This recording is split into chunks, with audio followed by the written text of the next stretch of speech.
అన్నదాత అన్నదాత మీ అన్నదాత చెమటోడ్చి ఆహారాన్నందించే రైతన్నా అనునిత్యం నీ కండదండగా నిలిచే నేస్తం ఎవరన్నా అన్నదాత అన్నదాత మీ అన్నదాత.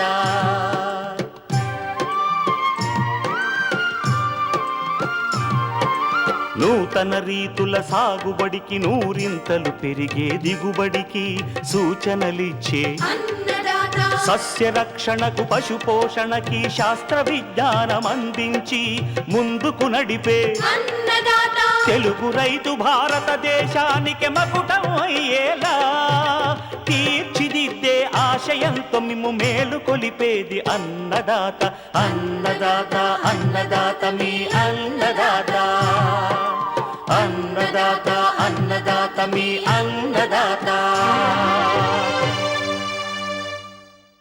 అన్నదాత ప్రేక్షకులకు నమస్కారం. ఈనాటి ముఖ్యాంశాలు: వేసవి కూరగాయల సాగులో మంచి దిగుబడులకు మెలకువలు, బిందు సేద్య పరికరాలను శుభ్రపరచుకునే విధానం, ఇంకా జై కిసాన్ వ్యవసాయ సమాచారం.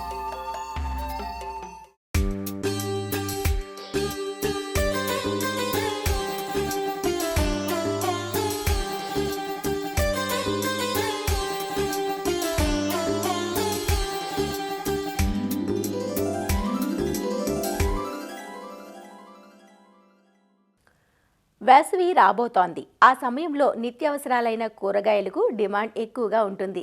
అది దృష్టిలో పెట్టుకునే చాలామంది రైతులు జనవరి మాసం నుంచి కాయగూరలను దఫదఫాలుగా విత్తుకుంటూ ఉంటారు. ముఖ్యంగా టమోటో, వంగతో పాటు తీగజాతి కూరగాయలైన సొర, బీర, ఆకుకూరలు మంచి ధర పలుకుతాయి. అయితే ఈ కాలంలో పెరిగే ఎండలు, వేడిగాల్పులు, సాగునీటి కొరత వంటివి సాగుపై ప్రభావాన్ని చూపుతూ ఉంటాయి. పంటలకు సక్రమంగా నీరందక పంటలు ఎండిపోతూ ఉంటాయి. వడగాలులకు పూత పిందె తయారవదు. వీటన్నింటినీ దృష్టిలో ఉంచుకొని తొలి దశ నుంచే కూరగాయల సాగులో అనేక జాగ్రత్తలు పాటించడం ఎంతైనా అవసరం. అంతేకాకుండా చీడపీడల పట్ల కూడా కొంత అప్రమత్తత అవసరం. వేసవిలో సాగు చేసే కూరగాయల్లో అధిక దిగుబడుల కోసం ఎలాంటి యాజమాన్యం చేపట్టాలి, చీడపీడల నివారణకు చేపట్టాల్సిన చర్యలేవి తెలియజేస్తున్నారు కర్నూలు జిల్లా బనవాసి కృషి విజ్ఞాన కేంద్రం కోఆర్డినేటర్ డాక్టర్ రాఘవేంద్ర చౌదరి. ప్రస్తుతం మనకి వేసవిలో అంటే మార్చి మొదటి వారం వరకు వేసుకోదగ్గ కూరగాయల పంటలు తీసుకున్నట్లయితే తీగజాతి కూరగాయలైనటువంటి బీరకాయ, సొర్రకాయ, కాకరకాయ మరియు దోసకాయ సాగు చేసుకోవచ్చు. పచ్చిమిరప సాగు చేసుకోవచ్చు. వేసవిలో టమోటా సాగు చేసుకోవచ్చు. బెండకాయ సాగు చేసుకోవచ్చు. వంగ సాగు చేసుకోవచ్చు. మరియు ఆకుజాతి కూరగాయలు తీసుకున్నట్లయితే మనకి కొత్తిమీర సాగు చేసుకోవచ్చు. మరియు గోంగూర, మెంతికూర, నెక్స్ట్ వచ్చేసి తోటకూర, పాలకూర ఇవి సాగు చేసుకోవచ్చు. మనకి దుంపజాతి కూరగాయలు తీసుకున్నట్లయితే మనకి క్యారెట్, బీట్రూట్ ఇటువంటి కూరగాయలు కూడా మనము సాగు చేసుకోవచ్చు.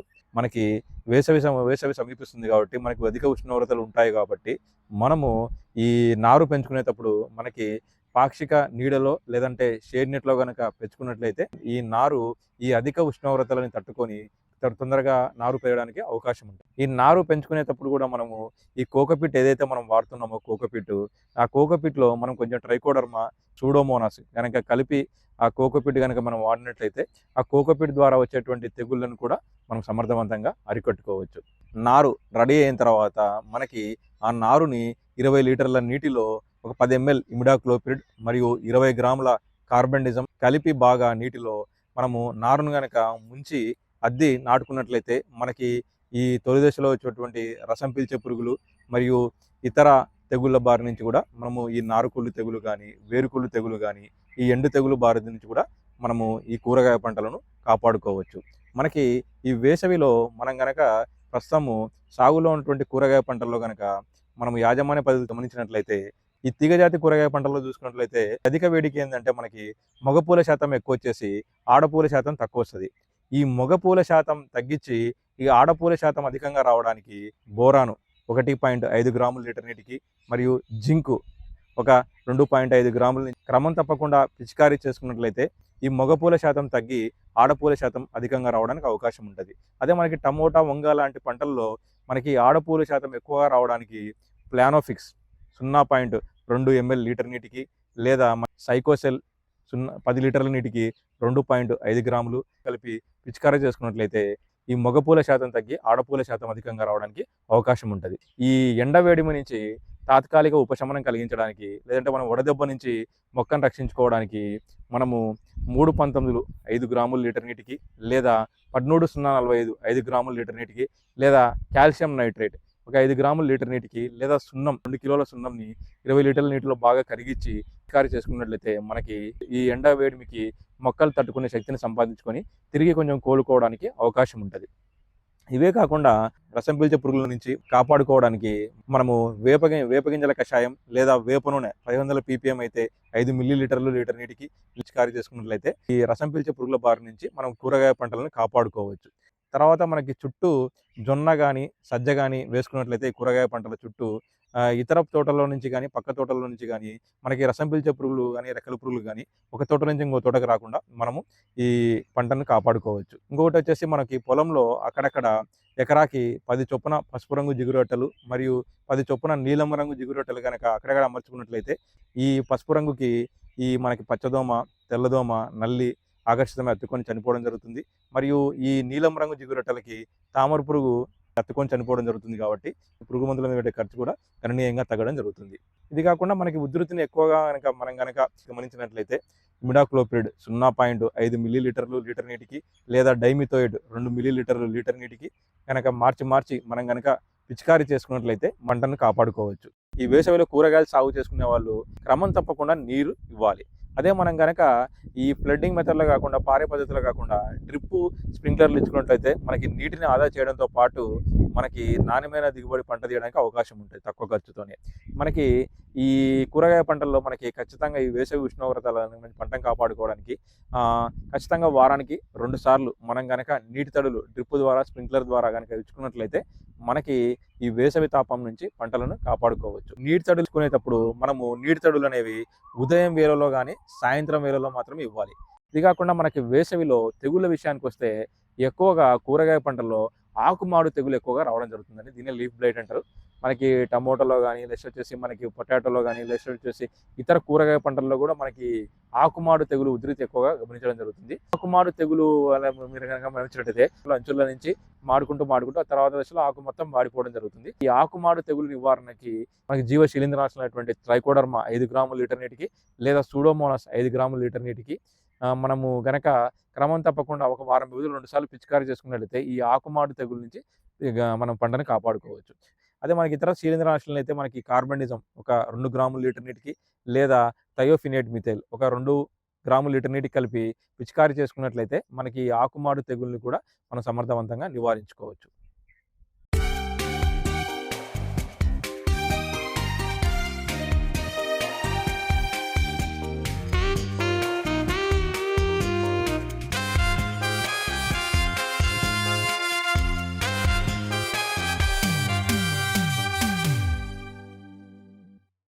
అందుబాటులో ఉన్న జల వనరులను అర్థవంతంగా వినియోగించుకోవడంలో సూక్ష్మసేద్య పరికరాలు కీలక పాత్ర పోషిస్తాయి. పడికట్టు విధానాలకు భిన్నంగా నిర్వహణ కూడా సులువుగా ఉండడంతో బిందు సేద్య విధానాలు అంతటా ఆదరణ చూరుకుంటున్నాయి. ఇంతటి ఫలితాన్నిస్తున్న డ్రిప్ వాడకం విషయంలో ఏమరపాటుగా ఉంటే మరమ్మతులకు గురి కావడమే కాకుండా మొక్కలకు నీటిని సరిగా అందించలేవు. అంతేకాదు చాలాసార్లు సాగునీటి లవణాల వల్ల డ్రిప్ రంధ్రాలు పూడిపోతూ ఉంటాయి. దీనివల్ల నీటి ప్రవాహానికి ఆటంకం ఏర్పడుతుంది. అందువల్ల ఎప్పటికప్పుడు డ్రిప్ నిర్వహణలో శ్రద్ధ వహించాలి. సూక్ష్మసేద్య పరికరాలను ఎలా వినియోగించుకోవాలి, శుభ్రపరచుకోవడంలో ఎలాంటి జాగ్రత్తలు పాటించాలి అనే వివరాలను మనకు అందిస్తున్నారు ఆచార్య ఎన్జీ రంగా వ్యవసాయ విశ్వవిద్యాలయం, శ్రీకాకుళం జిల్లా నైరా వ్యవసాయ కళాశాల విస్తరణ విభాగం అధ్యాపకులు డాక్టర్ డి చిన్నమనాయుడు. రైతులు ఈ సూక్ష్మ నీటి యాజమాన్య పద్ధతుల్ని అవలంబిస్తూ పలు పంటల్లో మరి ఈ నీటి యాజమాన్యం అనేది చేయడం అనేది జరుగుతుంది. కాకపోతే సూక్ష్మ నీటి యాజమాన్య పరికరాలు ఏవైతే ఉన్నాయో వాటిని నిర్వహణ మీద సరైన అవగాహన లేకపోవడం, వాటిని నిరంతరం కూడా వాడుకలో ఉంచకపోవడం వల్ల అవి కొద్ది రోజులు పనిచేసి తదుపరి మళ్ళీ పని చేయకుండా పోవడం అనేది జరుగుతూ ఉంటుంది. మరి ఎప్పుడైతే ఎక్కువ రోజుల పాటు వాడమో ఇందులో లవణాలు పెరిగిపోయి తదుపరి మరలా నీరు ఇచ్చేటప్పుడు ఆ డ్రిప్ నుంచి నీరు లాకపోవడం లేదా స్ప్రింక్లర్స్ నుంచి నీరు బయటికి రాకపోవడం అనేది జరుగుతుంది. రైతులు ఎవరైతే ఈ డ్రిప్ స్ప్రింక్లర్ వాళ్ళు వాడుతున్నారో ఈ నిర్వహణ మీద కూడా సరైన అవగాహన పెట్టుకోవాల్సినటువంటి అవసరం ఉంది. ముందుగా రైతు స్థాయిలో చేసుకోవాల్సినవి ఏంటంటే, ఎప్పుడైతే ఎక్కువ కాలం పాటు డ్రిప్ ద్వారా నీరు అందించాల్సిన అవసరం లేకుండా ఉంటుందో అలాంటి సమయాల్లో కనీసం ప్రతి 15 రోజులకు ఒకసారి మోటార్ ఆన్ చేసి ఆ పైపుల గుండా నీరు వచ్చే విధంగా కొద్దిసేపు ఒక 15 నుంచి 30 నిమిషాల పాటు దాన్ని ఆన్ చేసి నీరు కొంత వెళ్ళేటట్టుంటే ఆ పైపుల్లో ఉన్నటువంటి లవణాలు కానీ నాచు కానీ మలినం అన్నీ కూడా బయటికి వెళ్ళిపోయే అవకాశం ఉంటుంది. అదేవిధంగా డ్రిప్ యూనిట్ని కనుక మీరు చూస్తే హెడ్ యూనిట్ అంటారు. దాంట్లో మన బోర్వెల్ నుంచి మోటార్ ఆన్ చేసిన తర్వాత పైపుల గుండా నీరు వచ్చిన తర్వాత అక్కడ గ్రావిల్ ఫిల్టర్ అని శాండ్ ఫిల్టర్ అని ఉంటుంది, తర్వాత ఈ ప్రెజర్ గేజ్ అని ఉంటుంది, తర్వాత వచ్చేసి స్క్రీన్ ఫిల్టర్స్ అని ఉంటాయి. నీటిని భూగర్భం నుంచి తీస్తాం, అది బోర్వెల్ నుంచి కానీ లేకపోతే నూతుల నుంచి కానీ వీటి నుంచి వెల్స్ నుంచి నూతుల నుంచి తీసేటప్పుడు వాటి ద్వారా నీటి ద్వారా చాలా వరకు ఈ మలినాలు కానీ లవణాలు కానీ లేకపోతే మట్టి రేణువులు కానీ ఇసుక రేణువులు నీటి ద్వారా మన పైప్ లైన్లోకి వచ్చేటువంటి అవకాశం ఉంటుంది. వీటిని కనుక సక్రమంగా ఈ శాండ్ ఫిల్టరు గ్రావిల్ ఫిల్టర్స్ కనుక మనం శుభ్రపరచకపోతే ఈ మలినాలతో కూడిన నీరు మన లేటర్లోకి వెళ్తే అక్కడ డ్రిప్పర్స్ ఉన్నటువంటి సూక్ష్మ రంధ్రాల్లో ఈ మట్టి కానీ నాచు కానీ ఈ మలినాలన్నీ ఇరుక్కుపోవడం వల్ల తరువాత అది నీటిని సక్రమంగా అందించలేని పరిస్థితికి మారిపోతాయి. మనం క్లీన్ చేసేటప్పుడు ఏంటంటే బోర్వెల్ నుంచి డైరెక్ట్గా గ్రావిల్ ఫిల్టర్కి వెళ్లకుండా సబ్లవేల్ నుంచి గ్రావిల్ ఫిల్టర్ కింద నుంచి నీరు వెళ్ళేటువంటి వాల్వ్ని ఓపెన్ చేసి పై వాల్వ్ కట్టేయాలి. కట్టేస్తే ఏమవుతుందంటే నీరు వచ్చేటప్పుడు గ్రావిల్ ఫిల్టర్ కింద నుంచి నీరు పైకి వచ్చి అక్కడున్న నాచు కానీ వేరే మట్టి రేణువులు కానీ ఇలాంటివన్నిటినీ కూడా మనం నీటి ద్వారా ఫ్లష్ చేసుకొని అక్కడ బయటకు వెళ్ళేటువంటి పైప్ ఉండి దాని ద్వారా నీరు బయటకు వెళ్ళిపోతుంది. అప్పుడు ఆ గ్రావిల్ ఫిల్టర్ క్లియర్ అయినట్టు మనం అనుకోవాలి. అప్పుడు మనం నీరు ఇచ్చినప్పుడు మంచి నీరే మనకి డ్రిప్పర్స్ కానీ మొక్కకి వెళ్ళడానికి అవకాశం ఉంటుంది. తదుపరి అలాగే హెడ్ యూనిట్లో ఇంకొక యూనిట్ ఏంటంటే స్క్రీన్ ఫిల్టర్. ఇది చాలా అటువంటి క్రిటికల్గా ఉంటుంది. ఇందులో కూడా కొంతవరకు ఈ నాచుని అలాగే సూక్ష్మ ఉన్నటువంటి మట్టి రేణువులు కానీ అలాగే బ్యాక్టీరియాని కూడా అడ్డేటువంటి స్క్రీన్ ఫిల్టర్స్ కూడా ఇప్పుడిప్పుడే మరి అందించడం అనేది జరుగుతుంది. అది కనుక మీరు చూస్తే స్క్రీన్ ఫిల్టర్ ఓపెన్ చేసి దాన్ని మనం వీనంతవరకు ప్రతి వారం ఒకసారి దాన్ని తీయడం, ఆ స్క్రీన్ చుట్టూ కూడా ఏవైనా నాచు కానీ మట్టి కానీ మలినాలు కానీ ఏవైనా ఉంటే వాటిని మళ్ళీ ఫ్రెష్ వాటర్ బకెట్ కానీ ఒక డ్రమ్ములో తీసుకొని ఈ స్క్రీన్ ఫిల్టర్స్ని బాగా ముంచి వాటిని కనుక తుడుచుకొని మళ్ళీ స్క్రీన్ ఫిల్టర్ని పెట్టుకోవాలి. అలా చేయడం వల్ల ఏంటంటే మంచి వాటరే లేటర్లోకి వెళ్ళి తద్వారా డ్రిప్పర్లోకి వెళ్ళి నీరు మొక్కకి చేరడానికి ఉంటుంది.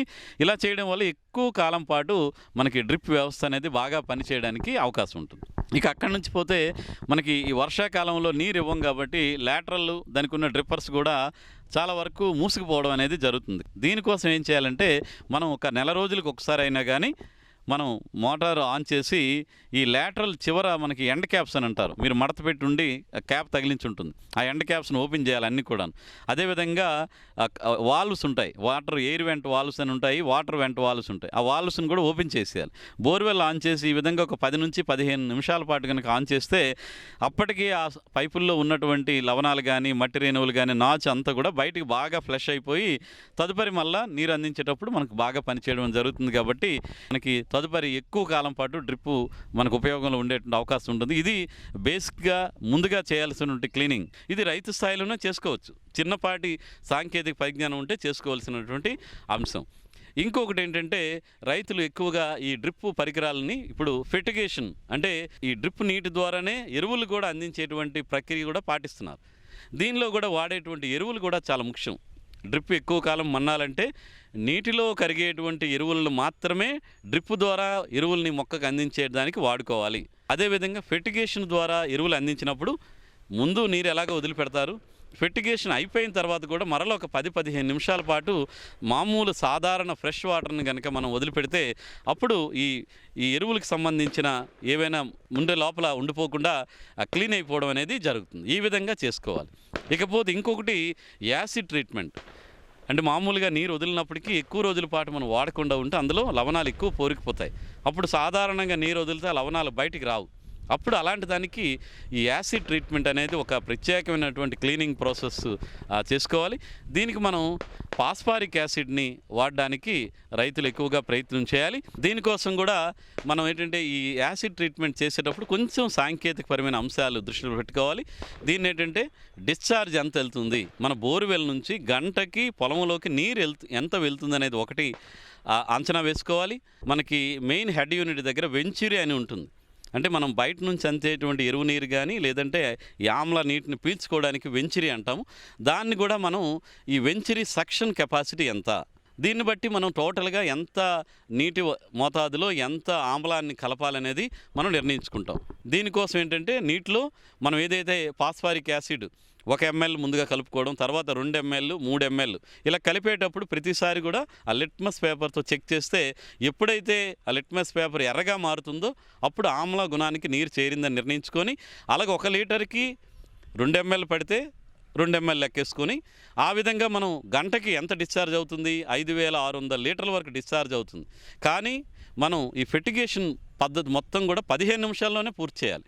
అంటే మనకు సుమారుగా ఒక 60 లీటర్ల నీరు 15 నిమిషాల్లో బయటకు వెళ్తుంది. అంటే యాసిడ్ కలిపిన నీరు 60 లీటర్లు ఉండాలి.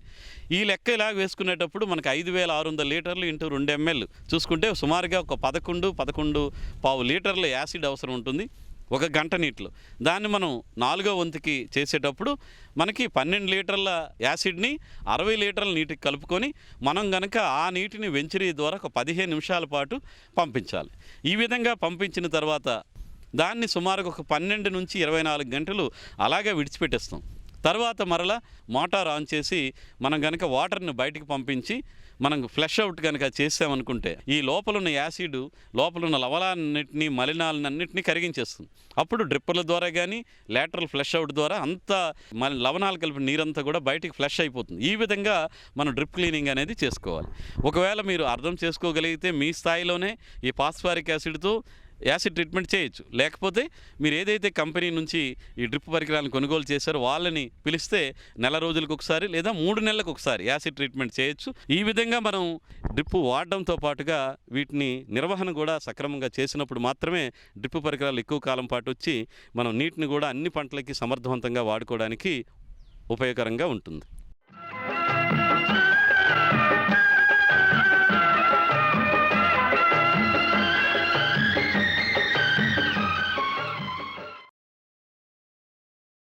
అన్నదాత టోల్ ఫ్రీ నంబర్ ద్వారా పంటల సాగులో రైతులు లేవనెత్తే సందేహాలకు దృశ్య రూపం మీకోసం. వరి పైరులో తెల్ల కంకులు రాకుండా ఎలాంటి యాజమాన్యం చేపట్టాలి తెలియచేయండి అంటూ అడుగుతున్నారు ప్రకాశం జిల్లా గుడ్లూరు నుంచి సుబ్బారావు.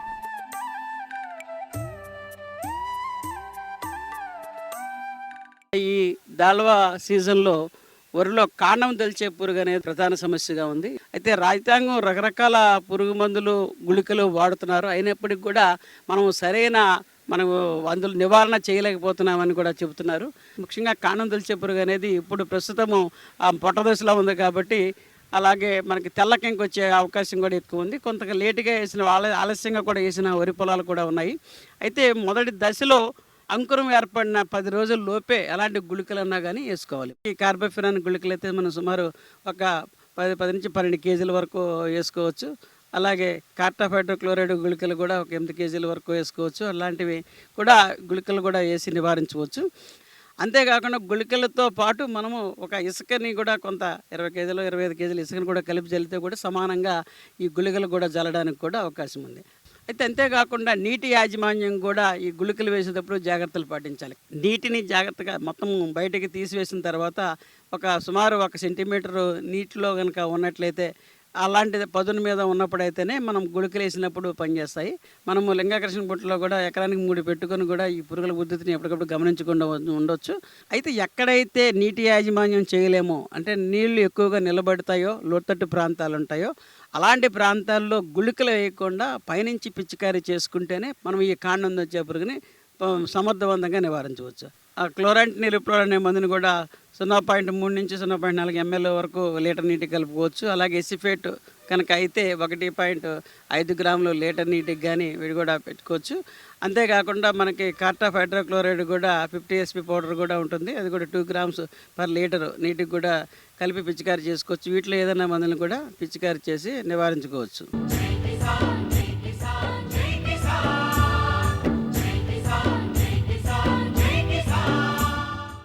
వ్యవసాయ సమాచారం ఇప్పుడు జై కిసాన్లో చూద్దాం.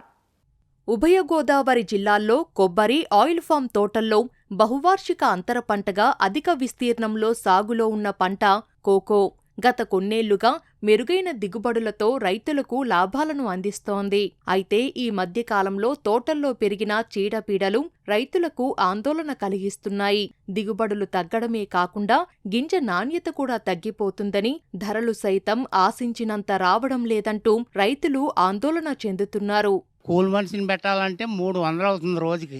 మగోడిని పెట్టాలంటే 800, 900 అవుతుంది. ఈ రేట్ అవుతే అసలు ఏమీ కిట్టదండి. ప్రతి తోటలోను కూడా ఇప్పుడు కొంత తెగులు కూడా ఆశించినాయండి. తెగుళ్ళు కోకో రేటు బాగా డౌన్ అయిపోయిందండి. ఈ వరకే దాదాపు 1000 దాకా అమ్మినాయండి. 1025, 1020 కూడా అమ్మింది ఒకసారి. అలాంటిది ఇప్పుడు 300, 350లోకి వచ్చేసింది. కనీసం 500 రేట్ అన్నా లాస్ట్ పాయింట్ 500 రేట్ ఉండాలండి. 500 తగ్గకూడదు. 500 తగ్గిందంటే ఇంకా రైతు పావలా కూడా మిగలదండి అసలు రైతు. ఎండు తెగులు వచ్చేసి కాయ ఎలా పోతుందండి. మొన్నటిదాకా పెట్టుబడులు ఏమో 30,000తో అయిపోయేదండి. ఇప్పుడేమో పెట్టుబడులు బాగా పెరిగిపోయినాయండి. 4 టన్నులు వచ్చేది ఇప్పుడు 3 టన్నులు కూడా రావట్లేదండి. కాయ ఏమో ఎండు తెగులు వచ్చేసి పిండి కూడా ముగ్గిపోతుందండి. 30,000 అయిపోయేది ఇప్పుడు 60,000 దాకా అవుతుంది. పెట్టుబడులు కూడా బాగా ఎక్కువైపోయినాయి. గింజ దిగుబడి కూడా బాగా రావట్లేదు. గిట్టుబడి లేదండి ఇప్పుడు అసలు. పురుగట్టేస్తుందండి. కాయేమో కుళ్ళిపోతుందండి. పెట్టుబడులు చాలా పెరిగినాయండి. ఈ వరకు 30-40 ఏళ్ళతోటేమో అయిపోయిందండి పెట్టుబడి. ఇప్పుడేమో 60-70 ఏళ్ళు అవుతుందండి. ఈ వరకు 1000 రూపాయలు 1200 కూడా అమ్మిందండి. ఇప్పుడు 3-3.50 అమ్ముతున్నారండి. గింజేమో నాసు వచ్చేస్తుందండి. కోకో గింజలు పంట తీస్తున్నాం సార్ ఒక 7-8 సంవత్సరాల మట్టి. ఏమైందంటే ఇప్పుడు చాలా ఈ కోకో పండించే రైతు ప్రతి ఒక్కడు కూడా ఇలా దిక్కుశ్వాస స్థితిలో ఉన్నారు. అది ఎంచేతంటే గత ముందు సంవత్సరం 1050 అమ్మిన గింజ నీడు 500 దాకా కొన్నారండి. ఈ ఏడు ఏమైందంటే సీజన్లో ఇప్పుడు మాకు తోటలు కూడా విపరీతమైన పండు తెగులు వచ్చి దిగుబడి తగ్గిపోయి ఉత్పత్తి లేక మేము ఉన్న గింజల్ని అమ్ముకుందామంటే కింటాకు వచ్చి 35,000 చేసి కొంటున్నారండి. ఇవాళ పెట్టుబడులు వ్యవసాయానికి వచ్చి 30-40 వేల రూపాయలు అయ్యేదండి దొరక.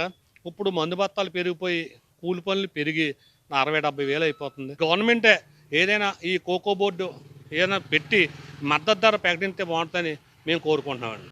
గోదావరి జిల్లాలలో సుమారు 50,000 ఎకరాల మెట్ట భూములలో రైతులు కోకో పంటను పండిస్తున్నారు. ప్రస్తుతం కొన్ని ప్రాంతాల్లో కోకో తోటలను ఎండు తెగులు, చెదలు పట్టి పీడిస్తున్నాయి. వీటి కారణంగా కాయలు తయారు కాకముందే రాలిపోవడం, ముగ్గిపోవడంతో దిగుబడులు తగ్గిపోతున్నాయంటూ రైతులు వాపోతున్నారు. 2 ఏళ్ల క్రితం కిలో గింజల ధర 1000 రూపాయల వరకు ఉంటే ప్రస్తుతం 300 నుంచి 350 మధ్య పలుకుతోందని రైతులు వాపోతున్నారు. నాణ్యత తగ్గడంతో సరైన గిట్టుబాటు ధర దక్కక నష్టపోతున్నామంటూ రైతులు ఆందోళన చెందుతున్నారు. మరిన్ని విభిన్న అంశాలతో రేపటి అన్నదాతలో మళ్ళీ కలుసుకుందాం. నమస్కారం. అన్నదాతలు తమ సందేహాలు, సమస్యలను 1800-425-4085 టోల్ ఫ్రీ నంబర్లో ఉదయం 10 నుంచి 11 గంటల మధ్య పని దినాలలో సంప్రదించగలరు. ఈ కార్యక్రమాన్ని యూట్యూబ్లో www.youtube.com/annadaata ETV లింక్ ద్వారా వీక్షించవచ్చు.